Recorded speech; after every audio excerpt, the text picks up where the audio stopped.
Jadan skuter, znači jadan skuter.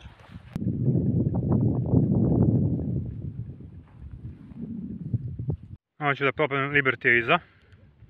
To ako uspijem ne kupujem motor uopšte. Ko će mi ga đavo.